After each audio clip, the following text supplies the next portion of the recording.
26 नवंबर 1998। पंजाब की वो सर्द रात कोहरे में डूबी हुई थी। घड़ी में सुबह के 3:15 हो रहे थे।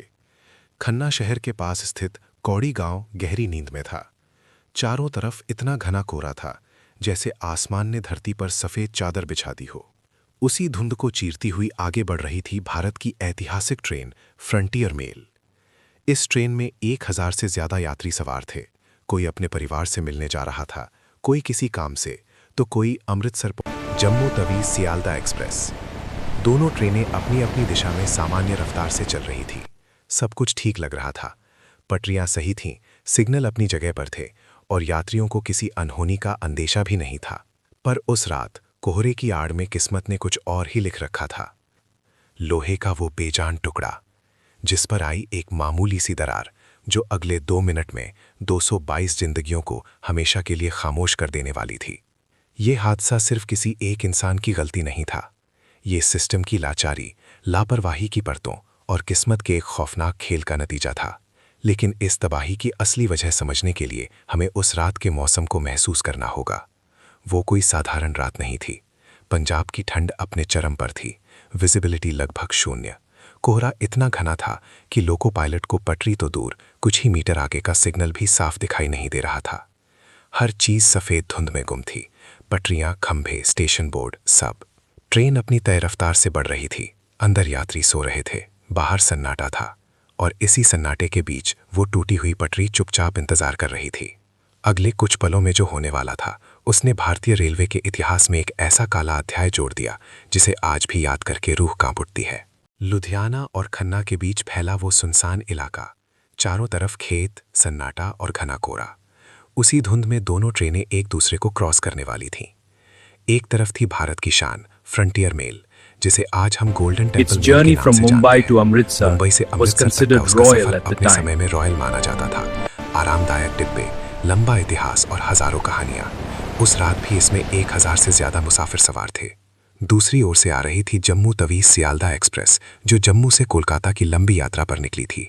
एक आम भारतीय एक्सप्रेस ट्रेन, भीड़ से भरी, थकी हुई, लेकिन अपने गंतव्य की ओर बढ़ती हुई। इन ट्रेनों में सिर्फ भीड़ नहीं थी, इनमें जिंदगियां थीं।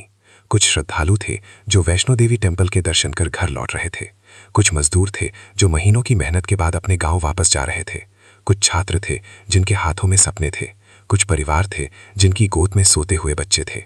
हर डिब्बे में अलग कहानी थी, हर सीट पर एक उम्मीद बैठी थी। लेकिन उस वीरान पटरी पर, घने कोहरे के बीच, किस्मत ने इन कहानियों का अंत लिख दिया था। और किसी को अंदाजा भी नहीं था कि अगले कुछ ही मिनटों में सब कुछ बदलने वाला था।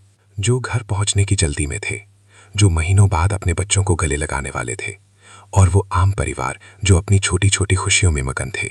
दोनों ट्रेनें अपनी रफ्तार में दौड़ रही थीं। सब कुछ सामान्य दिख रहा था। लेकिन विज्ञान का एक सीधा सा नियम है, ज्यादा ठंड में लोहा सिकुड़ता है। उस पुरानी पटरी पर पहले से एक क्रैक था, एक बेहद बारीक दरार जिसे शायद नजरअंदाज कर दिया गया था। गिरते तापमान और कड़ाके की ठंड ने उस दरार को और कमजोर कर दिया, और उसी कमजोर बिंदु से शुरू हुई मौत की उल्टी गिनती। घड़ी में समय था रात के 3:12। फ्रंटियर मेल पूरी रफ्तार से कौड़ी गांव के पास से गुजर रही थी। कोहरा इतना घना था कि लोको पायलट को कुछ असामान्य दिखने का कोई मौका ही नहीं मिला। ट्रेन के पहिए उस टूटी हुई पटरी के ऊपर से गुजरे। पहला झटका हल्का था, फिर अचानक एक भयानक झटका। इंजन पटरी से उछल गया। उसके पीछे के डिब्बे एक दूसरे से टकराने लगे। लोहे की चीखती आवाजें, टूटते कांच और यात्रियों की चीखें उस सन्नाटे को चीरने लगीं। कुछ ही सेकंड में कई डिब्बे पटरी से उतर चुके थे। कुछ पलट गए, कुछ एक दूसरे के ऊपर चढ़ गए। और इससे पहले कि कोई संभल पाता, सामने वाली पटरी पर आती हुई दूसरी ट्रेन उस तबाही के बेहद करीब पहुंच चुकी थी। इंजन और आगे के डिब्बे किसी तरह सलामत निकल गए, लेकिन पीछे जो होने वाला था उसकी कल्पना भी किसी ने नहीं की थी। उस टूटी हुई पटरी ने आखिर अपना असर दिखा दिया। जैसे ही ट्रेन का पिछला हिस्सा उस क्रैक से गुजरा, एक जोरदार धमाका हुआ। फ्रंटियर मेल की 3 बोगियां पटरी छोड़ चुकी थी। लेकिन बदकिस्मती यही खत्म नहीं हुई। वो डिब्बे किनारे खेतों में नहीं गिरे, वो उछलकर दूसरी पटरी पर जा गिरे, ठीक उसी लाइन पर जहां से दूसरी ट्रेन कुछ ही पलों में गुजरने वाली थी। अब वो बोगियां लोहे की एक विशाल दीवार बनकर दूसरी लाइन पर पड़ी थीं। अंदर बैठे यात्रियों को लगा कि हादसा हो चुका था। कुछ घायल थे, कुछ सदमे में थे, कुछ अंधेरे में रास्ता तलाश रहे थे। उन्हें लगा बस इतना ही था, लेकिन उन्हें अंदाजा नहीं था कि असली तबाही अभी बाकी थी। दूर उसी घने कोहरे के बीच दूसरी पटरी पर तेज रफ्तार से बढ़ रही थी Jammu Tawi Sealdah express. Loco pilot को सामने कुछ दिखाई नहीं दे रहा था। सिग्नल, पटरी, रुकावट, सब कुछ कोहरे में गुम था। और सामने कुछ ही मीटर की दूरी पर लोहे की वो दीवार खामोशी से खड़ी थी। और असली खतरा अब दूसरी तरफ से आने वाला था। जम्मू तवी सियालदा एक्सप्रेस पूरी रफ्तार में दौड़ रही थी। घना कोहरा, ठंडी हवा और सामने बस सफेद धुंध की दीवार। लोको पायलट की आंखों के आगे कुछ भी साफ नहीं था। न कोई लाल सिग्नल दिखा, न पटरी पर खड़े खतरे का कोई इशारा। उधर फ्रंटियर मेल के गार्ड और ड्राइवर पूरी तरह बेबस थे। हादसा हो चुका था, लेकिन चेतावनी देने का समय उनके पास था ही नहीं। वक्त रेत की तरह हाथ से फिसल गया। न पटरी पर डेटोनेटर यानी पटाखे लगाने का मौका मिला, न लाल झंडी लहराने का। सामने दूसरी लाइन पर फ्रंटियर मेल के 3 डिब्बे मौत की दीवार बनकर अड़े थे और सियालदा एक्सप्रेस एक मिसाइल की तरह उसी दीवार की ओर बढ़ रही थी। कुछ सेकंड, बस कुछ ही सेकंड का फासला था। फिर अचानक एक भयानक टक्कर। ऐसी आवाज जिसने रात के सन्नाटे को चकनाचूर कर दिया। लोहे से लोहा टकराया, डिब्बे एक दूसरे के ऊपर चढ़ गए। चीखें, धुआं, टूटती खिड़कियां और हर तरफ अफरा तफरी। वो टक्कर सिर्फ 2 ट्रेनों की नहीं थी, वो टक्कर थी इंसानी लापरवाही, सिस्टम की कमजोरी और बेरहम किस्मत की। उस अंधेरे में सब कुछ अदृश्य था। न ब्रेक लगाने का मौका, न संभलने की गुंजाइश। जम्मू तवी सियालदा एक्सप्रेस पूरी ताकत से उन गिरे हुए डिब्बों में जा घुसा। वो टक्कर, वो धमाका इतना भयानक था कि जैसे फिजिक्स और साइंस के सारे नियम उसी पल फेल हो गए हों। टक्कर का असर इतना खौफनाक था कि भारी भरकम इंजन हवा में उछल गया। वो लोहे का दाना फ्रंटियर मेल के डिब्बों को कुचलता चीरता हुआ निकल गया। लोहे के मजबूत गर्डर मुड़ गए, जैसे माचिस की तीली की तरह। स्लीपर क्लास के डिब्बे कागज की तरह पिचटे।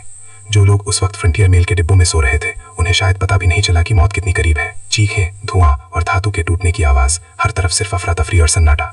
कई लोग डिब्बों के नीचे दब गए, कुछ उड़ गए, कुछ ऐसे फंसे कि उनके लिए बचना लगभग असंभव था। वो पल, वो सिर्फ एक हादसा नहीं था, वो था इंसानी जिंदगी पर किस्मत का क्रूर खेल। सरकारी आंकड़ों के अनुसार उस हादसे में केवल 222 लोगों की मौत की पुष्टि की गई, लेकिन जिन्होंने वो मंजर अपनी आंखों से देखा, वे कहते हैं कि गिनती इससे कहीं ज्यादा थी। हालात इतने भयावह है कि मलबे से इंसानों को नहीं, बल्कि उनके टुकड़े बाहर निकाले जा रहे थे। आंसुओं का सैलाब थमने के बाद ही जांच का सिलसिला शुरू हुआ। Justice GC. गर्ग कमीशन बैठाया गया। उनके सामने सबसे बड़ा सवाल यही था, आखिर वो लोहे की पटरी क्यों टूटी। जांच में सामने आया रेल फ्रैक्चर। वो पटरी पुरानी और कमजोर हो चुकी थी। उसमें पहले से ही एक छोटी सी दरार मौजूद थी, लेकिन इस दरार को समय रहते देखा या ठीक नहीं किया गया, और उसी दरार ने उस रात 222 जिंदगियों को हमेशा के लिए बदल दिया। सिस्टम की लापरवाही, मौसम की बेरहमी और पुरानी पटरी, इन सब का मिलाजुला परिणाम बन गया भारत की रेलवे की सबसे बड़ी त्रासदी। वही बारीक सी दरार जिसे नजरअंदाज किया गया, इतने बड़े हादसे की वजह बन गई। सिस्टम की उस एक अनदेखी ने सैकड़ों परिवारों की दुनिया उजाड़ दी।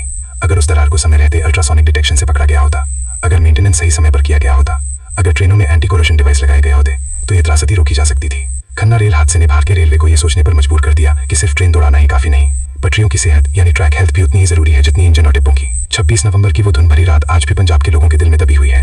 वो ट्रैक्टरों की तेज हंचनी, वो एम्बुलेंस के सायरन और वो 222 अनमोल जिंदगियां जिनकी खामोशी आज भी याद दिलाती है कि सिस्टम की एक छोटी सी लापरवाही कितनी बड़ी तबाही ला सकती है। खामोश कहानियां।